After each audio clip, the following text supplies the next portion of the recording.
Hello बच्चों, तो कैसे आप सभी ठीक है। तो चलिए शुरू करते हैं आज की क्लास। आज मैं आपको पढ़ाऊंगा पदार्थ। ठीक है बच्चों, ये पदार्थ शुरू से नहीं है, मैंने इससे पहले भी एक वीडियो बना चुका हूँ जिसमें मैंने आपको पदार्थ के बारे में बताया। पदार्थ क्या होते हैं, पदार्थ के भौतिक गुण क्या होते हैं, पदार्थ की कितनी अवस्थाएं होते हैं, पदार्थ की अवस्था में क्या होते हैं, पहला ठोस, दूसरा द्रव, तीसरा गैस। तो मैंने ठोस के गुणों के बारे में बताया, फिर द्रव के गुणों के बारे में बताया, और आज मैं आपको पढ़ाऊंगा गैस के समान गुण। फिर उसके बाद मैं पढ़ाऊंगा द्रव्यनांक और क्वथनांक। फिर मैं उसके बाद पढ़ाऊंगा क्या आपको एक और टॉपिक है जिसका नाम है प्लाज्मा अवस्था, जो कि पदार्थ की ज्वलित अवस्था कही जाती है। ठीक है, तो चलिए शुरू करते हैं आज की क्लास। चलिए, तो पहला गैस के समान गुण में कि आकृति और आयतन दोनों अनिश्चित होते हैं। कहने का मतलब है जो गैसीय अवस्था पदार्थ का जो गैसीय अवस्था वो क्या होते हैं, क्या है, ना उसकी आकृति होती है ना उसका आयतन होता है, ना आकृति उसका सेम है निश्चित है और ना उसके आयतन निश्चित होती है। ठीक है बच्चों, देखिए समझते हैं। जैसे मान लीजिए आप किसी बोतल में क्या करते हैं, गैस को रखते हैं। ठीक है, गैस को रखते हैं तो उसका आयतन क्या है, कम है। इसे देखिए फिगर के साथ समझते हैं। मैंने मान लीजिए इस बोतल में क्या किया, फिगर बना जाता है बच्चों, क्या समझ जाएगा थोड़ा सा भी।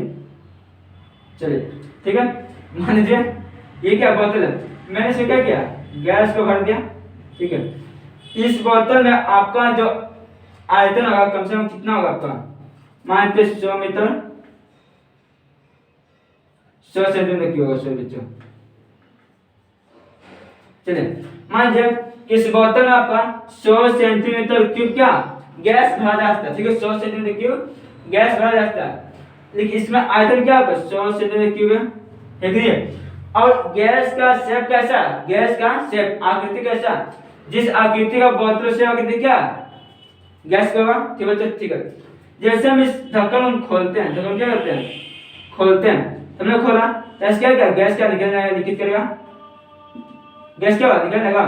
तो गैस जब निकलेगा तो गैस में क्या होता है अंदर, तो गैस के आंतरिक आकर्षण क्या होता है, कम होता है। उसके गैस को कणों के बीच का आकर्षण क्या होता है, कम होता है, और एक स्थान क्या होता है, अधिक होते हैं, जिसके कारण उनमें आकर्षण बल कम होने के कारण उसके कारण एक दूसरे के आकर्षित निकल पाते। ठीक है, अब बाहर में मान लीजिए फैल गया तो बाहर में क्या होगा, तो बोतल में कितना था इसका आयतन 100 सेंटीमीटर क्यूब।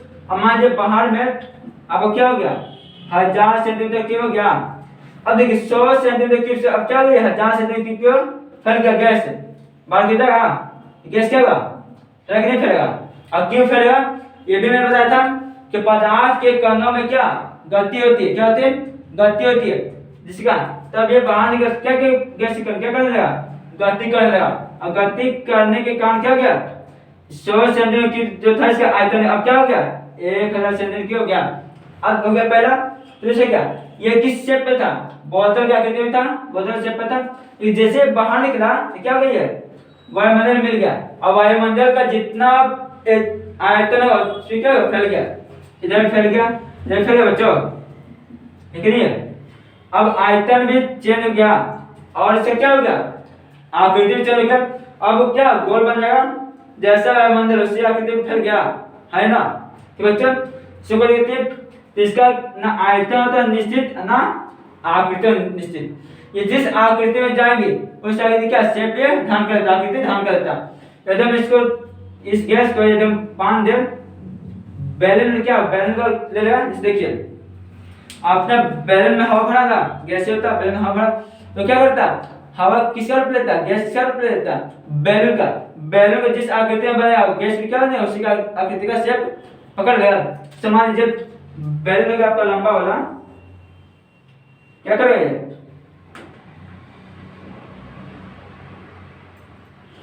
हमको पिक्चर नहीं आता बाबू बनाने, ठीक चलिए।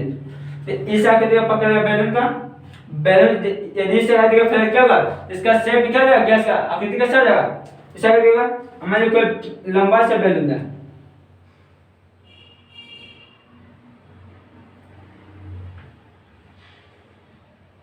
ठीक है। तो कोई लंबा सा क्या गैस की आकृति कैसे हो गया, लंबा हो गया। तो देखिए आकृति चेंज दिख रही है, चलिए अब यहाँ पे आयतन चलेगा कि नहीं हुआ, ठीक है। इसको को देखते हैं तो गैस की आकृति और गैस का जो आयतन है निश्चित नहीं होती, ठीक है। मैंने बताया ये बात।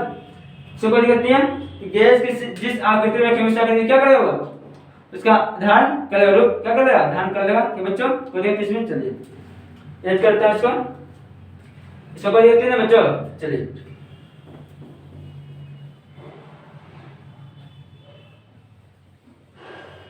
अब नेक्स्ट क्या है गुण, दूसरा गुण क्या देखिए क्या कह रहा है, ठोस एवं द्रव के तुलना में गैसों के घनत्व भिन्न होते हैं। हाँ बच्चों मैंने बताया था कि जो गैस का जो घनत्व है क्या होते हैं, ठोस एवं द्रव के तुलना में क्या होते हैं, कम होते हैं। क्यों होते हैं, क्योंकि ठोस में क्या होते हैं, अंतरा आणविक आकर्षण और क्या होते हैं, अधिक होते हैं, ठीक है।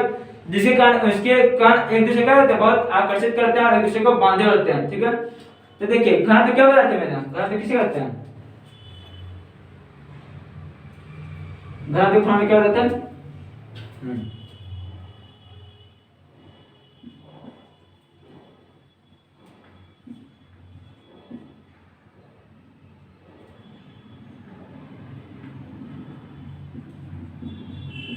द्रव्यमान बता आयतन क्या, ठीक है। द्रव्यमान बता आयतन, ठीक है। तो इसका आयतन कम होगा और थोड़ा सा क्या होगा, द्रव्यमान अधिक होगा, ठीक है। अब दूसरा तरफ चलिए ठोस हो गया, फिर मान लीजिए द्रव का, द्रव क्या होता है, ठोस की तुलना में उसका आकर्षण क्या होता है, थोड़ा कम होता है। इससे क्या होता है, इसका ठोस की तुलना में द्रव का क्या होता है, घनत्व थोड़ा कम होता है।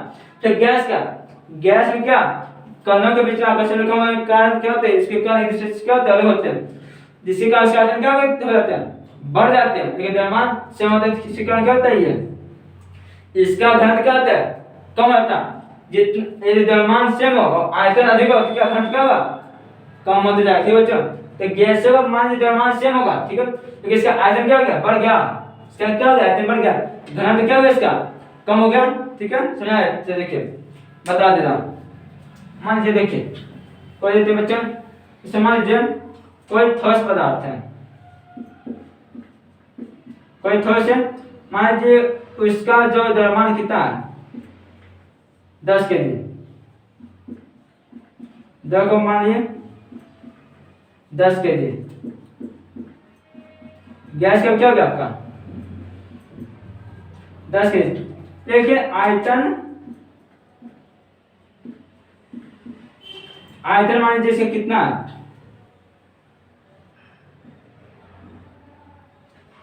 20 मीटर क्यूब, से कितना हो गया,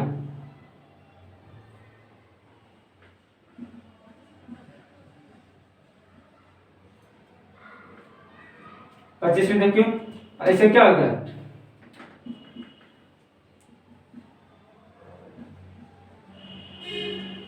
50 मीटर क्यूब हो गया, ठीक है। द्रव्यमान सेम है लेकिन आयतन क्या होगा इसका चेंज हो रहा है। इसमें आयतन क्या 20 मीटर क्यूब, इसका 25, इसका क्या 50 मीटर क्यूब। अब मान लीजिए ठोस का निकाल देगा ना, तो क्या रहता है द्रव्यमान बता, आयतन द्रव्यमान कितना 10, आयतन कितना 20 हो गया, काटेंगे, ठीक बच्चों। क्या होगा आपका 0.5 kg मीटर क्यूब हो गया। अब निकाले द्रव का, तो चलिए 10 बता 25 होगा, तो काटेंगे कितना का 2 5 हो गया, तो कितना है 0.4 kg, बच्चे सॉरी kg मीटर क्यों हो गया। अब देखिए इसका देखते हैं गैस का,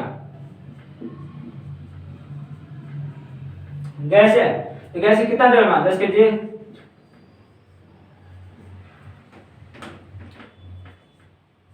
और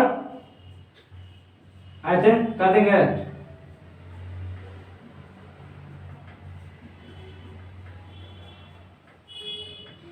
देखो बच्चे हो गया, समझ आया। तो जब मान द्रव्यमान भले सेम हो लेकिन उसका आयतन इतना बड़ा उसका घनत्व क्या होता है, कम होता जाएगा। देखिए तीनों का द्रव्यमान सेम था, वजन सेम था, लेकिन आयतन चेंज हुआ तो घनत्व क्या हो गया, चेंज हो गया। तो थोड़ा सा घनत्व कितना आ गया 0.5 kg मीटर क्यूब, द्रव का 0.4 मीटर 0.4 केजी मीटर क्यूब और कितना गया गैस का देखिए 0.2 केजी मीटर क्यूब गया, यानी 1 मीटर क्यूब में कितना गैस होगा उसका द्रव्यमान 0.2 केजी। ठीक है बच्चों, तो देखिए तीसरा तो सुना गया तो ठोस द्रव की तुलना में गैस के घनत्व क्यू कम होता है, क्योंकि उसका आयतन क्या होता है बढ़ जाता है, इसके कारण क्या होता है उसका घनत्व क्या होता है कम होता है बच्चों, इसमें कोई दिक्कत नहीं है। ठीक है बच्चों, समझ आया? चलो ठीक है, इसको याद कर देता हूं।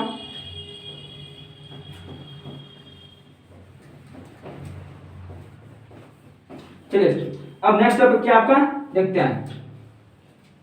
अब क्या कर रहा है, द्रव्यनांक एवं क्वथनांक ठोस एवं द्रव की तुलना में नहीं होते हैं। ये भी बच्चों द्रव्यनांक एवं क्वथनांक जो ठोस एवं द्रव की तुलना में क्या होते हैं, जो गैस का जो द्रव्यनांक है और जो क्वथनांक है क्या होते हैं ठोस एवं द्रव की तुलना में क्या होता है कम होते हैं। क्यों कम होते हैं, क्योंकि गैस के कण क्या होते हैं एक दूसरे के बीच में आकर्षण कम होते हैं गैस के कणों के बीच। तो यदि आकर्षण बल कम है तो इसको तोड़ने के लिए क्या चाहिए, तापमान क्या चाहिए, टेम्परेचर क्या चाहिए कम चाहिए, गण क्या चाहिए कम चाहिए। ठीक है, जिस पदार्थ के कणों के बीच आकर्षण बल अधिक होगा उसमें अधिक तापमान की जरूरत पड़ती है, और इसके आकर्षण बल में कमजोरी है पावड़ी नहीं है दमे, तो इसको किस में तोड़ना तो जगह। ठीक है ना, अच्छा मैं मान लीजिए जिस दो व्यक्तियों के बीच में दोस्ती अच्छी होगी उसकी दोस्ती तोड़ने के लिए क्या चाहिए पावर तो चाहिए, दिमाग कैसे तोड़ना दोस्ती को। और जिन दो लोगों के बीच दोस्ती कमजोर है उसकी दोस्ती क्या 3 मिनट में तोड़ सकते हैं, है ना, वही चीज है।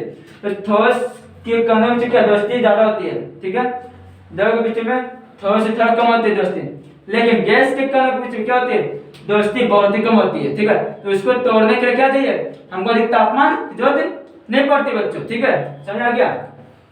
ठीक है, अधिक चौथा क्या अधिक संपीड़ित होते हैं, अधिक संपीड़ित होते हैं क्या होता है मैंने बताया था कि जब किसी पदार्थ पर बल लगा के दाब लगाकर उसके आयतन को घटाना या बढ़ाना क्या कहता है संपीड़ित कराता है, क्या संपीड़ित कराता है। ठीक है, संपीड़ित करने से जब किसी पदार्थ के ऊपर दाब बढ़ाकर या घटाकर उसके आयतन में परिवर्तन करना क्या कहलाता है संपीड़ित कराता है। ठीक है, देखिए समझते हैं बात को, अधिक संपीड़ित कैसे होता है। देखिए मान लीजिए यहाँ पे मैंने लेता हूँ क्या, ये मान लीजिए वायुमंडल है, वायुमंडल में क्या हो गया ये गैस के कण हो गया, ये क्या वायुमंडल में क्या हो गया गैस के कण हो गया। ठीक है, ये क्या हो गया वायुमंडल हो गया।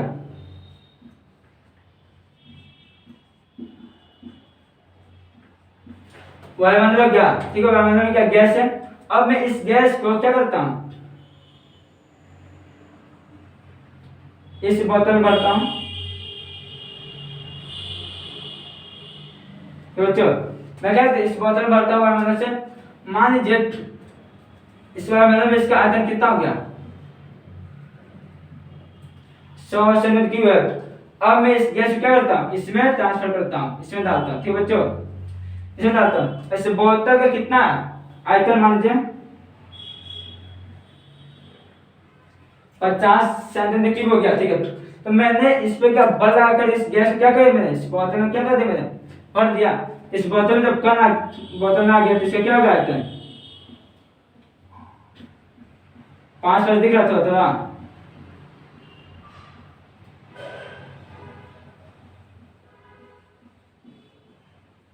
तो देखिए तो अब क्या हो गया इसका 100 सेंटीमीटर क्यूब था आयतन वायुमंडल में गैस का, अब उसका आयतन क्या हो गया कम हो गया।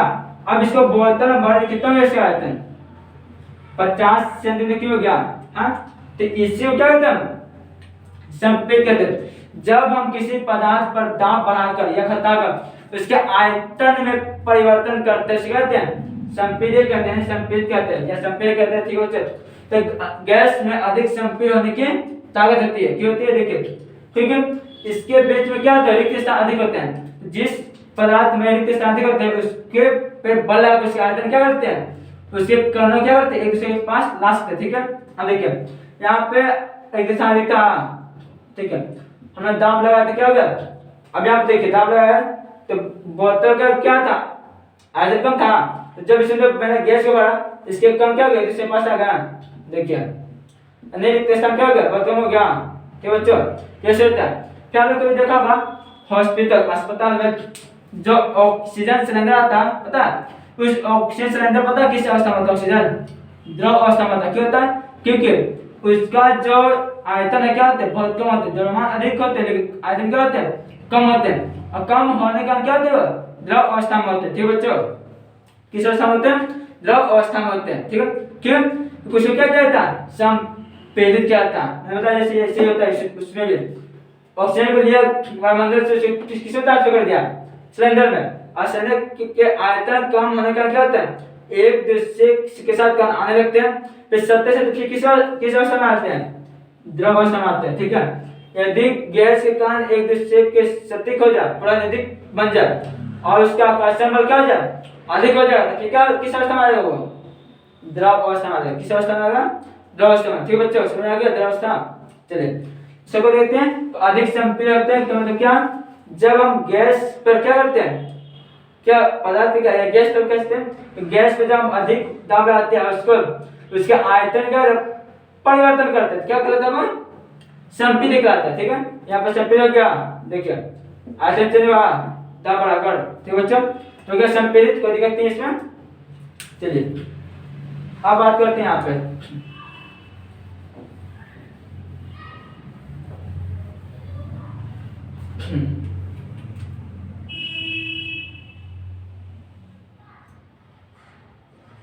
चलो अब आपको क्या है नेक्स्ट? प्रसारित या संकुचित किया जा सकता है।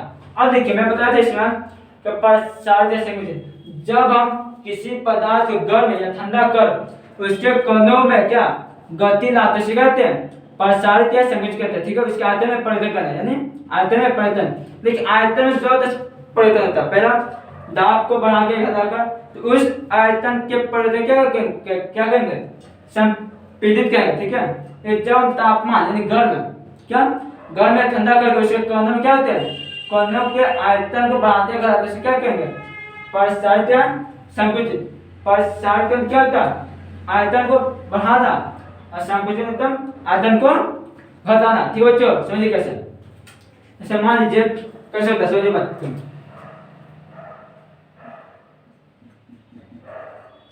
मान लीजिए ये क्या आग है। ठीक है, इस आग पे मैंने क्या किया? एक बर्तन में, ठीक है, तो क्या किया मैंने? खाना बना रहा हूँ। ठीक है बच्चों, ये आग है। ठीक है, समझिएगा क्या ये आग है।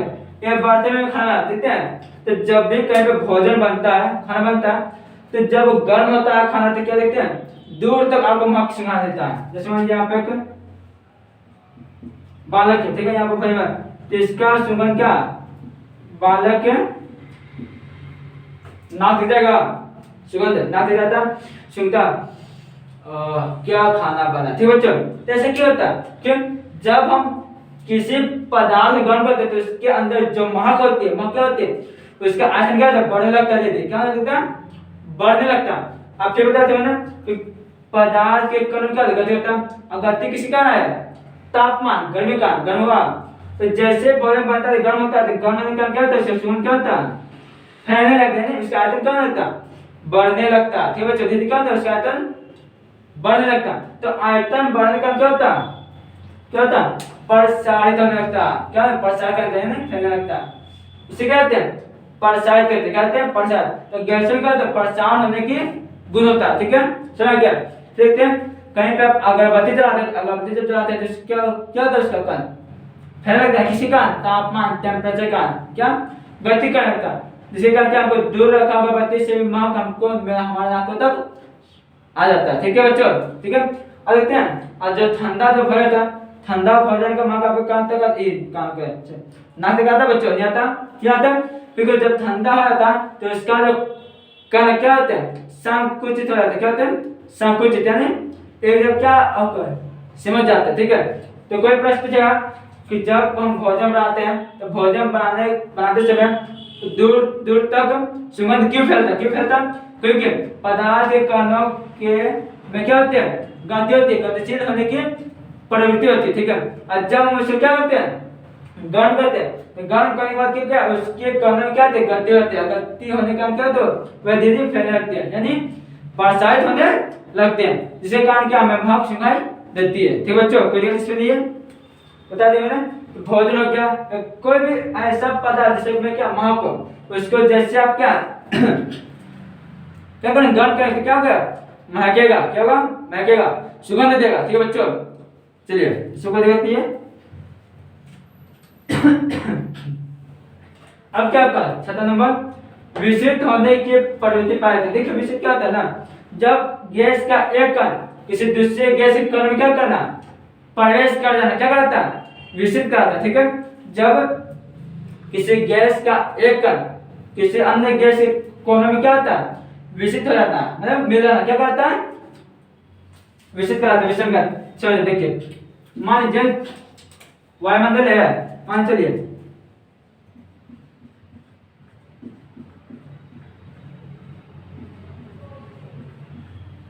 मान ये ऑक्सीजन हो गया, ये क्या होगा आपका ऑक्सीजन गैस। ठीक है बच्चों, यहाँ पे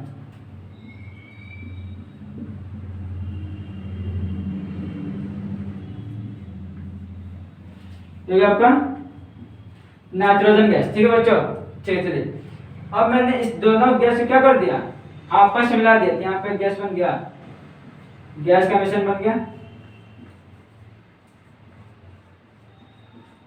और देखिए अब यहाँ पे दोनों गैस मिला, लेकिन दोनों गैस का क्या एक दूसरे में क्या गया, समाज गया, ये गैस का ये गैस क्या हो गया, दूसरे के साथ समाज हो जाएगा। ठीक है बच्चों, तो पता नहीं चल पाता है कि कौन ऑक्सीजन है कौन नाइट्रोजन। ठीक है बच्चों, तो इस प्रकार से मिलता है ना कि आपको पता करने में मुश्किल होता है कौन ऑक्सीजन है कौन नाइट्रोजन है। ठीक है, जैसे देखिए वायुमंडल है, वायुमंडल में सभी पता है कि ऑक्सीजन भी है, नाइट्रोजन भी है, आर्गन भी है, कार्बन डाइऑक्साइड भी है बच्चों।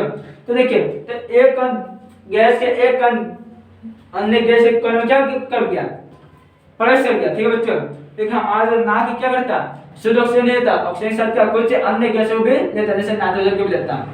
यदि हम शुद्ध ऑक्सीजन को ग्रहण करते हैं, सांस लेते थे, क्या होगा, हमारा फेफड़ा क्या हो जाएगा, जल जाएगा। ठीक है बच्चों, याद रखिएगा, हम कभी भी शुद्ध ऑक्सीजन नहीं लेते हैं। ठीक है, यदि हम शुद्ध ऑक्सीजन लेते हैं क्या हमारा फेफड़ा क्या हो जाएगा, जलकर खाक हो जाएगा, राख हो जाएगा। ठीक है बच्चों, याद रखिएगा। ठीक है, तो ये होता है, तो ऑक्सीजन आयतन का जो कण क्या है मिलकर समाज एक दूसरे में प्रवेश कर गया। हम एक दूसरे को अलग करने के लिए एक नया प्रक्रिया उसको आगे बताऊंगा कैसे किया जाता है। ठीक है बच्चों, ठीक है, तो क्या प्रवेश कराता है, जैसे देखिए द्रव में क्या होता है, जब आप दूध लेते हैं और दूध में पानी को मिलाते देखते हैं, तो पानी क्या होता है, दूध के कण क्या होता है, प्रवेश कराता है। इसलिए दूध में आपको पानी का कण दिखने को नहीं मिलता, उसी प्रकार से इधर क्या मिल जाएंगे और फिर इधर को आप खोजने का कौन दिक्कत होगा, खोज नहीं पाएंगे इसमें। ठीक है बच्चों, तो क्या होता है, जैसे क्या होता है, जब गैस का एक कण किसी अन्य गैस के कण में प्रवेश करना क्या कहलाता है, विषित कहलाता है। क्या कहता है, विषित कहलाता है। कोई बच्चा, ठीक है बच्चों, कोई दिक्कत नहीं है। चलिए चलिए देखिए, यदि आपको समझ में कुछ नहीं आया बच्चों तो प्लीज हमको कमेंट में करके बताएं कि आपको कौन सा टॉपिक समझ में नहीं आया। ठीक है, फिर मैं उस टॉपिक पर एक नया वीडियो बनाऊंगा, फिर मैं आपको अपलोड कर दूंगा यूट्यूब पर। ठीक है बच्चों, चलिए संघनित होने की प्रवृत्ति पाई जाती है। संघनित, अब ये क्या होता है, देख लेते हैं आपका संघनन क्या है, क्या गैसीय रूप से द्रव रूप में परिवर्तन करना संघनन कहलाता है। क्या मतलब है, जो भी पदार्थ गैसीय रूप में और गैसीय रूप से किसमें परिवर्तन कर रहा है, द्रव रूप में, तो इस प्रक्रिया क्या कहते हैं, संघनन कहते हैं। जैसे एग्जांपल देखते वाष्प, वाष्प किसका है, जल का गैसीय रूप है। ठीक है, वाष्प क्या, जल का गैसीय रूप है। ठीक, चलिए अब ये परिवर्तन कर गया द्रव में, यानी द्रव क्या हो गया आपका, पानी, जो क्या जल का द्रव रूप है। ठीक है, जल का गैसीय रूप क्या आपका, वाष्प हो गया, पानी क्या हो गया,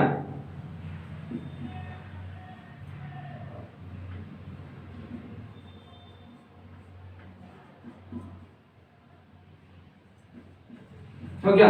तो वाष्प से द्रव में परिवर्तन किया, जैसे क्या संघनित करेंगे, वाष्प क्या संघनित तो क्या बन गया, पानी बन गया, यानी जल बन गया, कोई दिक्कत। तो जब भी कोई गैसीय रूप द्रव रूप में परिवर्तन करता है तो इसे क्या कहेंगे, संघनन कहेंगे। क्या कहेंगे, संघनन। तो गैस में क्या होता है, संघनित होने की प्रवृत्ति पाई जाती है बच्चों, कोई दिक्कत नहीं है। जब भी कोई गैस द्रव अवस्था में परिवर्तन करता है उसका संघनित कहते हैं, ठीक है बच्चों, कोई दिक्कत नहीं है। तो वाष्प क्या होता है, संघनित होकर क्या बन जाता है, द्रव बन जाता है, यानी पानी क्या, जल का क्या द्रव्य रूप में हो गया जल, कोई दिक्कत नहीं है। सो कोई दिक्कत नहीं बच्चों ना। जब भी कोई गैस रूप से द्रव रूप में परिवर्तन करता है उसे क्या कहेंगे, संघनन कहेंगे, ठीक है। तो गैस में क्या संघनित होने की प्रवृत्ति पाई जाती है सभी गैसों में, कुछ गैसों में, ठीक है, क्या कुछ गैसों में प्रक्रिया होती है, ठीक है। चलिए फिर अब क्या आत्मा एवं अंतिम टॉपिक क्या, दाब आरोपित करता। देखिए गैस क्या करता है, दाब आरोपित करता, ठीक है। तो प्रश्न उठता है दाब होते क्या, चलिए समझ लेते हैं।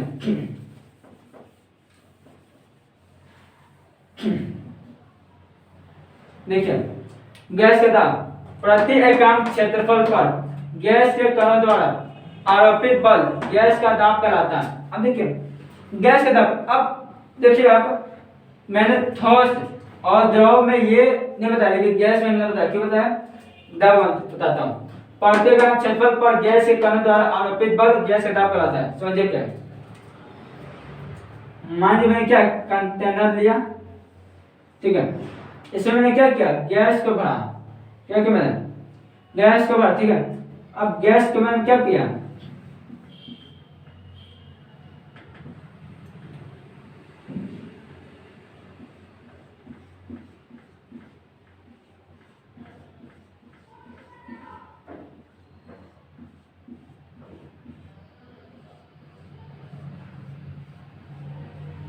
क्या मैंने गैस भरा। अब मैंने क्या गैस से क्या किया, मैंने ऊपर से क्या कर दिया, बर्तन से ढक दिया, ठीक है। अब गैस से क्या करेगा, ऊपर की ओर भी बल आएगा, किधर की ओर, ऊपर की ओर, फिर इधर की ओर भी क्या करेगा, बल आएगा, इधर की ओर भी क्या करेगा, बल आएगा, यानी क्या करे, चारों तरफ क्या करता अपना बल आता, और चारों दिशा में क्या एक समान रूप से बल आएगा, ठीक बच्चों। तो इसका मतलब क्या है, गैस क्या कर रहा है, अपने कणों द्वारा क्या कर रहा है, बल आता है, बल सिर्फ एक दिशा में नहीं, चारों दिशा में। तो इसी क्रिया क्या कहते हैं, क्या कहते हैं, गैस का, गैस क्या कहते हैं, दाब कहते हैं, ठीक बच्चों। जब कण किसी वस्तु में बल कर दिया तो क्या कहता है, वे चारों दिशाओं में क्या कहता है, बल आता है, ठीक है। इसे क्या कहते हैं, गैस का दाब कहते हैं। देखिए इधर की ओर भी लगा रहा गैस का दाब, इधर की ओर भी लगा रहा, ठीक है, समझ। तो क्या जब गैस के कण द्वारा क्या प्रति एकांक क्षेत्रफल पर जब बल लगता है तो उसका क्या कहते हैं, दाब कहते हैं। जैसे मान लीजिए ये हो गया, ठीक है, इसका मान लीजिए क्षेत्रफल क्या हो गया आपका 100 मीटर स्क्वायर, और क्या हो गया इसका बल क्या हो गया, मान लेते हैं 10 बल 10 न्यूटन, ठीक है, काटता हूं, क्या हो गया इसका, इतना क्या दाब आ गया 0.1 न्यूटन पर मीटर स्क्वायर, ठीक है। न्यूटन मीटर, अब पता है दाब को हम पास्कल से डिनोट करते हैं, किसे कहते हैं, पास्कल, पीएम, ठीक है।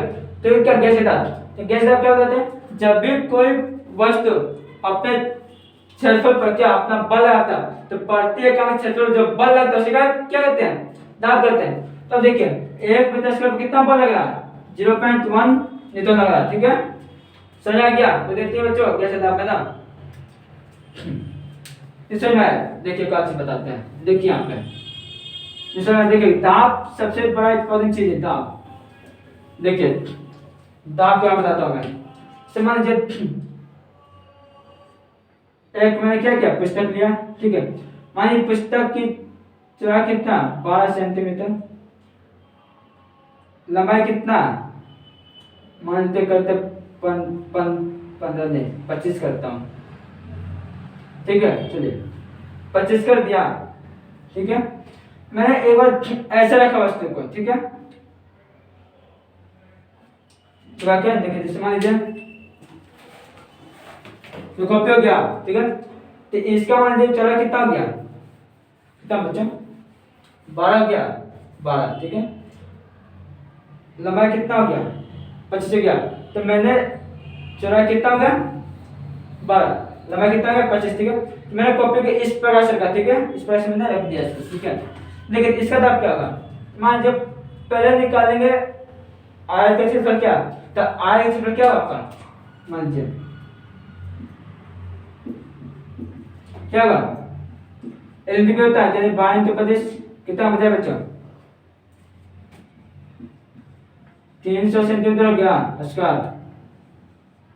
ठीक है। अब मान इस कॉपी के द्वारा किताब दे कॉपी जिसके द्वारा बल कितना लगा आपका, मान लीजिए बल कितना लग रहा 30 न्यूटन लग रहा ठीक है। दाब निकालते हैं, दाब क्या होगा बल बता क्षेत्रफल जो गया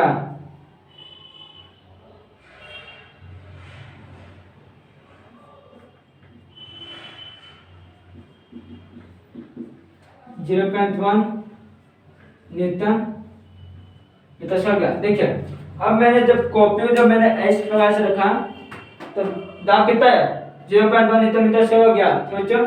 अब मैं क्या करता हूँ, मैंने कॉपी को इस प्रकार से रखा, किस प्रकार से इस प्रकार से रखा, इसका चौड़ाई कितना था ये था बच्चों 12 ठीक है। अब ये जो लेंथ होता ये वाला हाइट मान चले हाइट कितना आपका होगा 3 मीटर कितना 3 सेंटीमीटर ठीक है बच्चों। देखिए अब देखा ये भी क्या आया था क्या, क्षेत्रफल क्या होगा आपका, क्षेत्रफल क्या होगा आपका, चलिए एल तो भी एल क्या माना 3, अब भी क्या माना आपने 12 ठीक है। 12 कितना गया 36 हो गया 36 सेंटीमीटर स्क्वायर। बल कितना था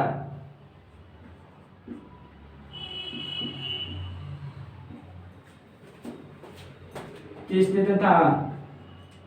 निकालना है दाब, दाब निकालना क्या होगा 36 सेंटीमीटर स्क्वायर बता उसे बच्चों उल्टा हो गया ना 30 न्यूटन गया 36 है। चलिए ठीक है तो कहता हूँ 6 5 30 अब 6 हो गया। अब देखो भाग देगा तो क्या 0 न्यूटन मीटर से होगा दादा, देखते हैं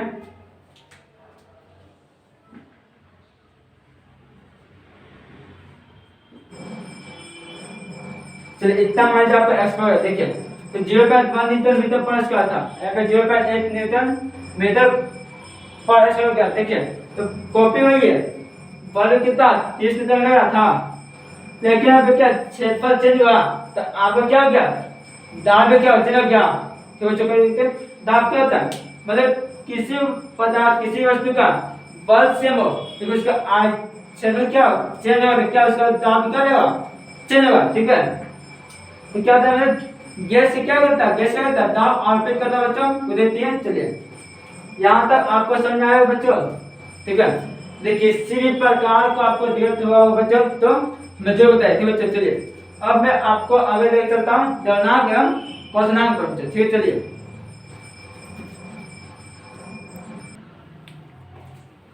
चलो बच्चों तो पढ़ते हैं द्रव्यमान और क्वथनांक क्या होते हैं। पहले देखिए द्रव्यमान क्या है, द्रव्यमान क्या है वह ताप जिस पर कोई ठोस पदार्थ द्रव अवस्था में परिवर्तित होना प्रारंभ करता है उसे द्रव्यमान कहते हैं।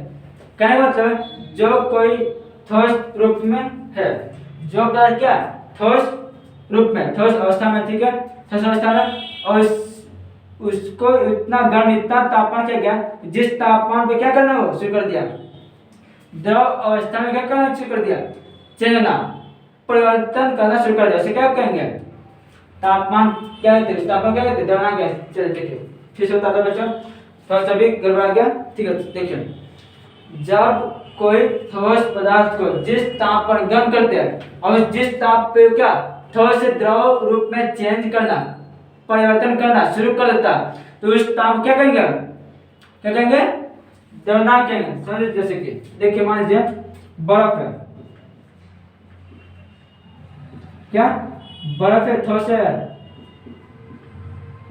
ठोस है। तो देखिए इसको हम गर्म करते मान लीजिए 2 डिग्री सेल्सियस पे, -2 डिग्री सेल्सियस है, ठीक है। इसमें क्या होता है, ये नहीं पिघलेगा, द्रव नहीं आएगा। फिर -1 रखते हैं, -1 डिग्री सेल्सियस नहीं होगा। जैसे हम 0 डिग्री सेल्सियस करते हैं, फिर क्या करता है, धीरे बर्फ पिघलना शुरू करता है, तो क्या बनता है, द्रव बनेगा जल, ठीक है। 0 डिग्री सेल्सियस पे क्या कर रही है, बर्फ किसमें पिघलने लगा, द्रव में, द्रव्यमान जिसे कहते हैं जल कहते हैं, ठीक है। तो देखिए, तो जिस तापमान पर कोई ठोस पदार्थ क्या कर लेगा, द्रव रूप में चेंज होना शुरू, परिवर्तन करना शुरू करे, क्या कहेंगे, उस ताप को द्रवनांक कहेंगे। तो बर्फ का द्रवनांक कितना है, 0 डिग्री सेल्सियस है। कोई भी बर्फ 0 डिग्री सेल्सियस पे क्या करने लगा, द्रव रूप में परिवर्तन करना शुरू कर देगा, ठीक है। तो इस तापमान क्या होता है, द्रवनांक कहते हैं, ठीक है। और एक प्रक्रिया क्या करता है, प्रक्रिया करता है आपका द्रवण, ठोस पदार्थ का द्रव अवस्था में परिवर्तन करना क्या कहलाता है, द्रवण कहलाता है, ठीक है बच्चों। कह देते हैं क्या, जिस ताप पे द्रव अवस्था में परिवर्तन करना शुरू करते हैं क्या कहते हैं, द्रवनांक। और उस प्रक्रिया को क्या कहते हैं, द्रवण कहते हैं। उसी प्रकार से क्वथनांक होता है, क्या देखिए, वह ताप जिस पर कोई पदार्थ द्रव की अवस्था से गैसीय अवस्था में परिवर्तित होना प्रारंभ करता है, उसे क्वथनांक कहते हैं। कहने मतलब क्या वही चीज है, देखिए द्रव है, द्रव से क्या बनेगा, गैस बनेगा, ठीक है बच्चों। ठीक है, गैस यानी इसे क्या कहते हैं, वाष्प भी कहते हैं, ठीक है। देखिए द्रव को हमने क्या 80 डिग्री सेल्सियस पे गर्म किया, वाष्प नहीं बना। फिर मैंने क्या 90 डिग्री पे किया, वाष्प नहीं बना। जैसे 100 डिग्री सेल्सियस पे मैंने किया, तो फिर किसमें चेंज हो गया, ये गैस में। किसमें हो गया चेंज, गैस में। तो बताइए जल का क्वथनांक कितना हो गया, 100 डिग्री सेल्सियस हो गया। फिर 100 डिग्री सेल्सियस पे क्या हो गया, द्रव किसमें चेंज होगा, गैस में। किसमें, गैस में। तो जल का क्वथनांक कितना हो गया, 100 डिग्री सेल्सियस, ठीक है। तो तापमान क्या करेगा उसका, क्वथनांक, ठीक है। अब प्रक्रिया क्वथन का देखिए, द्रव अवस्था से गैस अवस्था में परिवर्तन करना क्वथन या वाष्पन कहलाता है। प्रक्रिया क्या करेगा, क्वथन कहलाएगा या वाष्पन कहलाएगा। और तापमान क्या करेगा, क्वथनांक। तापमान क्या करेगा, क्वथनांक। कोई दिक्कत है बच्चों, द्रवनांक और क्वथनांक। द्रवनांक और क्वथनांक क्या होगा, तापमान है, और द्रवण और क्वथन क्या आपका, प्रक्रिया, ठीक है बच्चों। द्रवनांक क्वथनांक को कहती है वाष्पन, भी वही होता है, क्वथन को कहते हैं वाष्पन। और द्रवण और क्वथन को कहते हैं बच्चों। यहाँ तक समझ आ गया, ठीक है। चलिए अब आपका नेक्स्ट टॉपिक क्या, पदार्थ की अवस्थाओं का पारस्परिक परिवर्तन, ठीक है बच्चों। चलिए तो चलते हैं आगे की ओर, चलिए।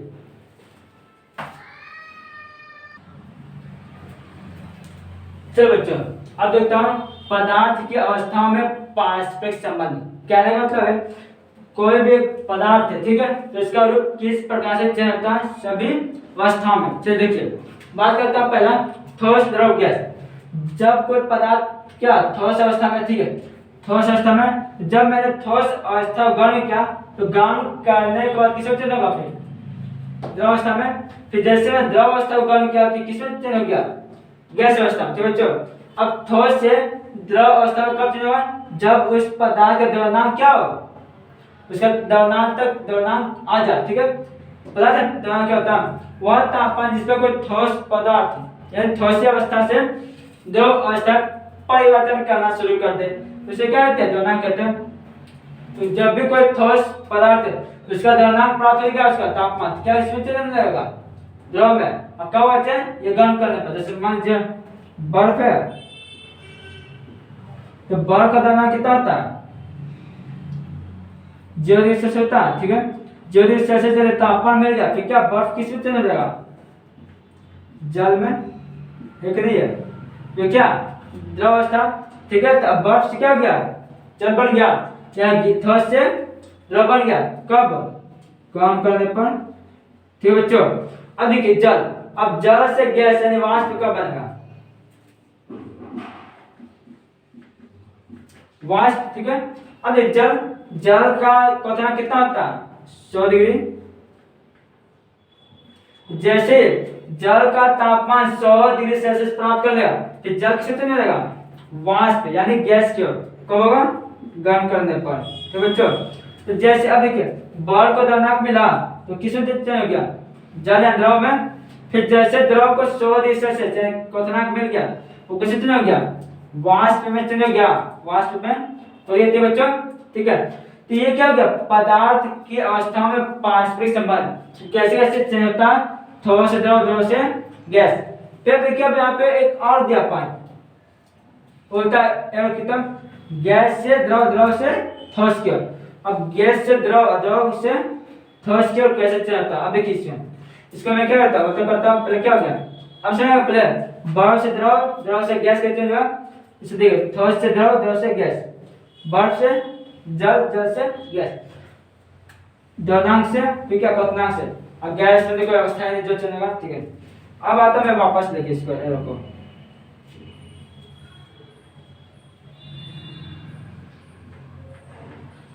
वाष्प ज्ञान। अब देखिए जब भी आप वाष्प को ठंडा करते हैं, क्या करते हैं, वाष्प को ठंडा करते हैं तो वाष्प ठीक किसमें चलने लगेगा, जल में, ठीक है, किसमें चेंज, जल होगा। फिर जैसे हम जल को क्या करते हैं, ठंडा करते हैं, क्या करते हैं, ठंडा करते हैं, फिर किसमें चलने लगेगा वो, बर्फ में।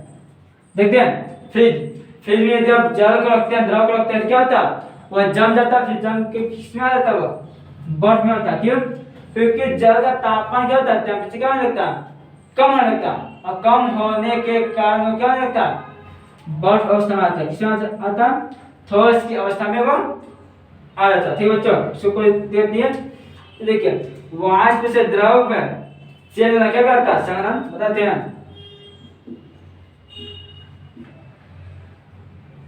संघनन, और द्रव से ठोस के रूप में क्या करता है, द्रवण, सॉरी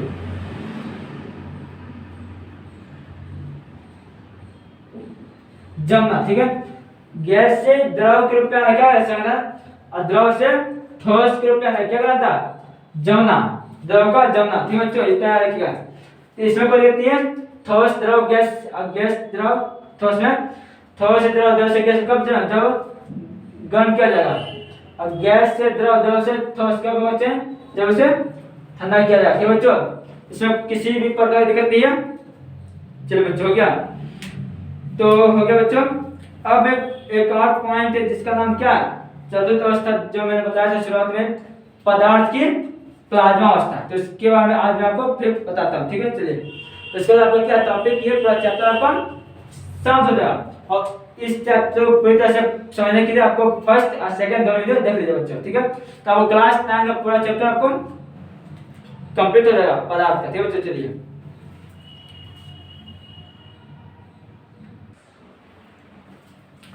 चलो बच्चों, अभी तो प्लाज्मा अवस्था क्या होती है देखिए, पदार्थ की चतुर्थ अवस्था है, तो बच्चों इसको देखिए क्या, इस अवस्था में पदार्थ अत्यधिक आयनीकृत गैस के रूप में होता है। कहने का मतलब है ये जो पदार्थ की जो प्लाज्मा अवस्था है क्या होती है, कि जो गैस होती है अन्य गैसों की तुलना में बहुत कम आयतन में क्या होती है, गैस के रूप में होती है, ठीक है। बहुत कम ही क्या आयतन में क्या होती है, अत्यधिक गैस की मात्रा बड़ी होती है, इसका किसी क्या कहा गया, प्लाज्मा अवस्था, जो क्या गैस अन्य गैसों की तुलना में क्या विपरीत है, ठीक है। इस देखिए समझते कैसे, मानिए ये गैस हो गया, इसके कण की दूरी इतना था, ये गैस हो गया, सामान्य गैस,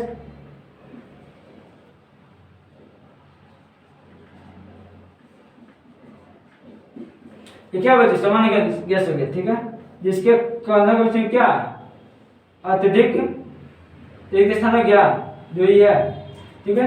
लेकिन ये जो प्लाज्मा अवस्था है,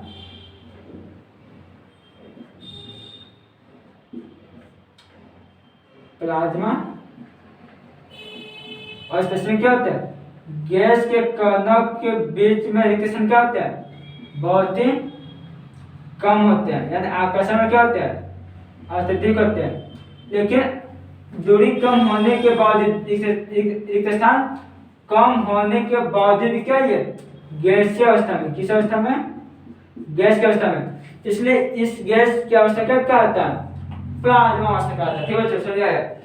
सामान्य गुण लिख दिया बच्चों, सही, सामान्य गैस ना, ठीक है। सामान्य गैस क्या होता है, गैस जो कणों के बीच में रिक्त स्थान अधिक होता है। ये प्लाज्मा अवस्था में जो गैस होता है उसमें क्या होते हैं, रिक्त स्थान क्या होते हैं, सामान्य गैस के कणों की तुलना में क्या होते हैं, कम होते हैं। ठीक है, देख रहे हैं, अत्यधिक इसमें क्या कम हो गया, तो इसी कारण से क्या कहा गया, इस गैस को प्लाज्मा अवस्था कहा गया। ठीक है, फिर क्या है, इस अवस्था में पदार्थ के अत्युर्जन क्या, इस पदार्थ की कमी क्या होता है, अत्यधिक क्या ऊर्जा होती है, अत्यधिक दूर तक तय करने की पावर होती है, गति एकदम सांस से गति क्या तय करता है बच्चों। क्या अति उत्तेजित अवस्था में, यानी कहने का मतलब है क्या होती है, तुरंत यहाँ से निकलने की चेष्टा करता है, हम जितना जल्दी यहाँ से निकल सके, अत्यधिक क्या होता है, बल लगाता है। ठीक है, अब देखिए इसका उपयोग किसमें करता है, इसका उपयोग प्रतिदीप्त ट्यूब, यानी वैसे ट्यूब में जो क्या करे, प्रकाश दे, क्या करे, प्रकाश दे। ठीक है बच्चों, फिर नियॉन वाले बल्ब में, जिस बल्ब का निर्माण किससे होता है, नियॉन गैस होता है ना, उस नियॉन गैस में किसका उपयोग किया जाता है, प्लाज्मा अवस्था, यानी क्या मतलब नियॉन जो गैस उसको क्या कम आयतन में क्या होता है, अधिक मात्रा भरा जाता है, जिसके कारण क्या बल्ब बनता है, और इस बल्ब का क्या काम होता है, रोशनी करना। तो ये क्या होता है, प्लाज्मा अवस्था में होता है, देखिए प्लाज्मा अवस्था में होता है गैस, अब प्लाज्मा संकेत अत्युर्जावान यानी अत्यधिक ऊर्जा प्रदान कर सकते हैं, यानी अत्यधिक प्रकाश देगा, और प्लाज्मा से क्या गुण है, अति उत्तेजित यानी बहुत तेज से निकलता है। ठीक है बच्चों, ठीक है, निकलता है, जिसके कारण से क्या गया प्लाज्मा। ठीक है, तो नियॉन गैस यदि कम आयतन में अधिक मात्रा भर देंगे क्या होगा, अत्यधिक सक्रिय हो गया, ऊर्जावान हो गया, और फिर क्या अत्यधिक तेज से निकलेगा, इसलिए क्या हमारे आंखों में क्या प्रकाश तेज से आता है और अन्य वस्तु को देख सकते हैं। ठीक है, तो प्लाज्मा से उपयोग किसमें क्या था, प्रकाशीय वस्तु बनाने में, क्या जिससे हमको प्रकाश मिल सके। ठीक है बच्चों, इससे कोई दिक्कत नहीं है, प्लाज्मा स्थान बच्चों। ठीक, चलिए अब एक और पॉइंट जो थोड़ा सा पॉइंट क्या करना है आपको, केल्विन और सेल्सियस में चेंज करना। ठीक है बच्चों, चलिए इसके बारे में बताते हैं आपको।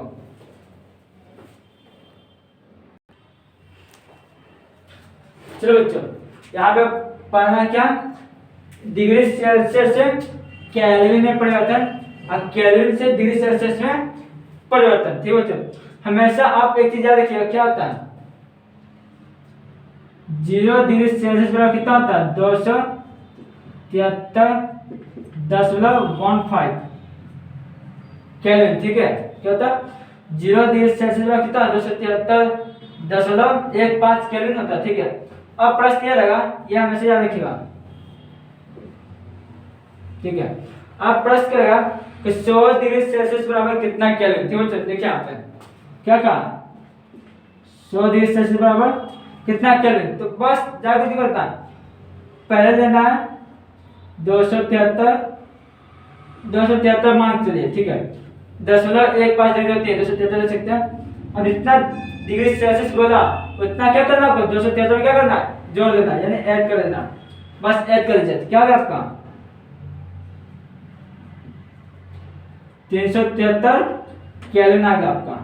ठीक है बच्चों, पर जितना डिग्री सेल्सियस कहेगा निकालने के लिए आपको क्या करना है, उसमें केल्विन में क्या करना आपको, उसमें उतना उसको ऐड कर देना। जैसे मान लीजिए क्या दिया आपको 85 डिग्री सेल्सियस बराबर कितना केल्विन, तो क्या करना 273। ठीक है बच्चों, 273 और प्लस क्या करना 85, कितना आ गया 5 3 8 8 7 15 5 7 2 1 3, कितना है बच्चों 358 करना क्या, बस ये करना, जितना सेल्सियस क्या इसमें क्या करना आपको, बस 273 में क्या करना ऐड कर देना, आपको केल्विन निकल रहा है। उसी तरह से यहाँ पे देखिए केल्विन से आपको क्या डिग्री सेल्सियस निकालेंगे, क्या करेगा, समझ लीजिए आपको क्या दिया 473 केल्विन, कितना 473 केल्विन, कितना डिग्री सेल्सियस बराबर, बस क्या कुछ नहीं करना 473 केल्विन दिया, बस क्या करना आपको, इतना दिया है, कितना दिया 473 में से 273 क्या करे घटा ले, बस अब 86 से डिग्री में चेंज करना, क्या करना 273 में जोड़ना। और जब केल्विन से डिग्री सेल्सियस से बड़ा परिवर्तन करने के लिए चेंज करने के लिए क्या करना आपको, इतना दिया उसको क्या करना, उसमें 273 में से हटा लेना। ठीक है, जैसे मान लीजिए क्या दिया 374 378 केल्विन कितना डिग्री सेल्सियस बराबर। ठीक है बच्चों, देखिए कितना दिया